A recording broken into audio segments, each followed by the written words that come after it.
دا په ننګرهار کې د کرنې اوبو لګولو او مالدارۍ ریاست د بوټو ساتلو مدیریت اړوند د نباتي امراضو د تشخیص لابراتوار دی، چیرته چې په دې وروستیو کې د یادې برخې د متخصصو ډاکټرانو لخوا په لسګونو نباتي امراض د ځانګړو لابراتوارونو پر مټ تشخیص شوي دي. د یاد لابراتوار مسؤل ډاکټر وایي د کروندګرو سره په ګډه هڅه کوي چې د ننګرهار اړوند یو شمېر نورو ولایتونو کې د نباتاتو رامنځته شوو امراضو نمونې تر دغه لابراتوار راورسوي او په دقیق ډول تشخیص کړي. موږ په دغه لابراتوار کې د مشرقي په سطحه باندې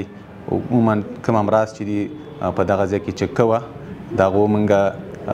د کان سیمپل راوړي یا موږ خپله ځو هغه سیمپل راخلو دلته یې چک کوه او کله چې موږ هغه وپېژنو د هغې دپاره بیا زموږ متخصصین مناسبه دوا توصیه کوي. مثل دا د مختلفو که هغه ناروغۍ د امراض د میوه‌جاتو وي که د سبزیجاتو وي که د غلجات وي نو موږ یې دلته چک کوو. دلته موږ لابراتوار فعال لابراتوار لرو، د مایکروسکوپ لاندې ګورو، هغه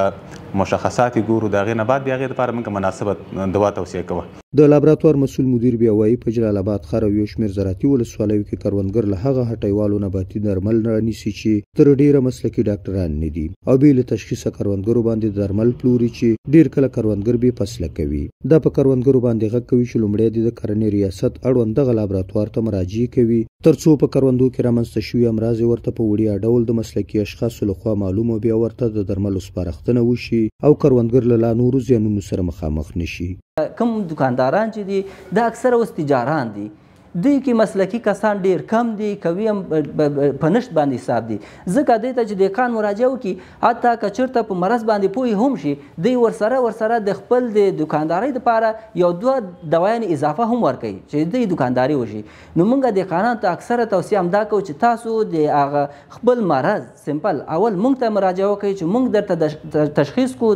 درته نسخه ولیکو، د نسخې مطابق تاسو دوا واخلئ، انشاءالله ستاسو به پیسې هم نه ضایع کېږي او ستاسو دا کوم مرض دا به هم په وخت سره کنټرول شوی وي. هاخوا د ننګرهار کرنې اوبو لګولو او مالدارۍ ریاست وایاند وایي په یاد لابراتوار کې د اړتیا وړ ټول امکانات برابر کړي دي او په ټوله معنا د کروندګرو ستونزو ته پکې رسېدنه کیږي. هغه وایي د ننګرهار، لغمان، کونړ، نورستان او یو شمېر نورو ولایتونو کروندګر هم په دې وروستیو کې یاد لابراتوار ته د خپلو هغه فصلونو نمونې راوړي چې امراض پکې رامنځته شوي وي او په ښه ډول د تشخیص او درملنې لپاره هڅې کیږي. د ننګرهار کرنې ریاست تر چتر لاندې چې کوم د بوټو ساتنې مدیریت لرو، نه یوازې د ننګرهار بلکې د ختیځ زون او په ټوله کې کوو د نورو ولایاتو بزګرانو دپاره هم دلته دوی خدمات وړاندې کوي چې د حتی د ځینو نورو ولایتونو لکه کابل او کاپیسا او حتی د بادغیس څخه د ځینو بوټو هغه سیمپل دلته راوړل کیږي او د ننګرهار په هغو لابراتوارونو کې چې دلته موږ د ختیځ زون په کچه کافي او مجهز لابراتوار لرو په هغه کې د متخصصینو د خوا تر څېړنې لاندې نیول کیږي. په تیرو 2 کلونو کې د ختیځ زون کروندګر مختلفو نباتي امراضو سخت زیانمن کړي دي، خو د کرنې ریاست مسؤلین ډاډ ورکوي چې په راتلونکي کې به یا د ستونزه پای مومي او کروندګر کولی شي چې دغه لابراتوار ته په خپلو کروندو کې د رامنځته کېدونکو امراضو نمونې راوړي څو دقیق معاینات یې وشي او مناسب درمل ورته ورکول شي. سحر ګل احساس، امید راډیو، ننګرهار.